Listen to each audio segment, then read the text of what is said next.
ঈদের দিন সবাই খুশিতে কত শান্তি বিরাজ করছে, আর ফিলিস্তিনের ভাইয়েরা যুদ্ধে লড়াই করছে। ফিলিস্তিনটা পুরো ধ্বংস করছে ঈদের দিন, তাদের কপালে নাস্তাও জুটে নাই, তারা যুদ্ধের ভিতরে জীবন যাপন করছে।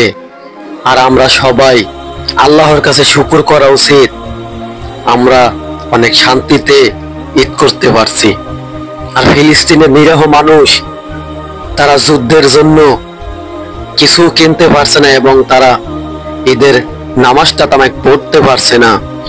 ইসরায়েলিরা এমন হানাদার বাহিনীরা এমন ভাবে হামলা করেছে, তা ফিলিস্তিনের মানুষ অসহায় হয়ে পড়েছে। কেহই যুদ্ধের জন্য প্রস্তুত হয়ে রয়েছে, কেহই খাবারের অভাবে মারা যাইতেছে।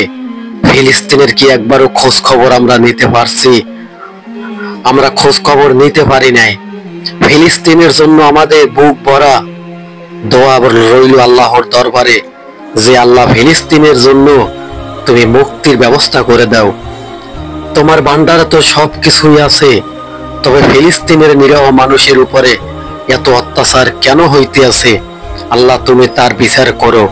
এই ফিলিস্তিন একদিন কিয়ামতের ময়দানে যখন আল্লাহ তাআলা নিজে বিচার করবে, তখন এই ইহুদিবাদীগো আল্লাহ তাআলা এমন বিচারের কাঠগড়ায় দাঁড় করবে, এই নিরীহ ফিলিস্তিনিরা আজকে ঈদটা তামাই সুস্থ শরীরে করতে পারে নাই। ইহুদিরা তাদেরকে এমন ভাবে অত্যাচার করেছে, ইহুদি নারী মিলে